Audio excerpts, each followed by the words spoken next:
Благодаря много за вашето включване, господине. Да. Понеже говорим за Костов, аз не мога да отмина един факт. Той все пак, много хора ми казват, той ти е колега. Той не ми е колега.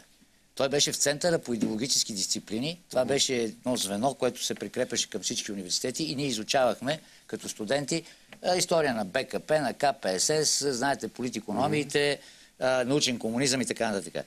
Костов никога не е разбирал от политикономия на капитализма. Мога ли да прочета нещо от собствената му дисертация? Да. Тъй като онзи ден чух една наглост, поредната наглост от него. Аз съм казал уникално съчетание от знания, математически, икономически и опит, политически и управленски. Бога ми. Вижте какво пише той в това, заради което е станал кандидат на икономическите науки, а сега по новата класификация доктор. Оригиналният източник на общите идеи и концепции в теориите на растежа, неговата дисертация е по растежа, не е буржуазната икономическа теория, както все още някъде се счита, разбирай Европа, Запада, а съветската икономическа мисъл и практиката на социалистическото строителство. Така че никак не е необходимо анализът им да се провежда по интерпретациите на буржуазната икономическа мисъл. И внимавайте сега, генезисът на теорията за икономическия растеж може определено да бъде отнесен към 20-те години на века. Идеен автор е Владимир Илич Ленин.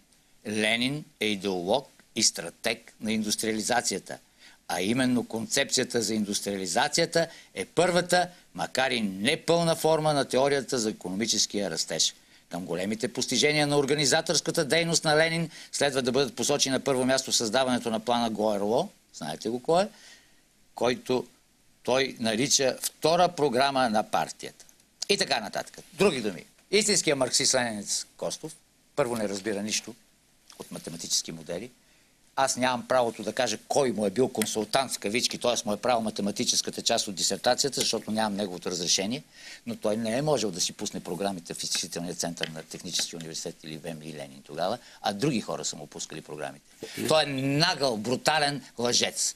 И именно за това, че се събрах в СДС-то с някакви литературчета и тем подобни кръскачи, които мислеха, че Костов е някакъв специалист. Разбирате ли? Това беше абсурда, който тогава наложих. Костов специалист. Чухте ли Рене Тенджова какво каза, която е много по-достойна от него, защото бех в един кабинет?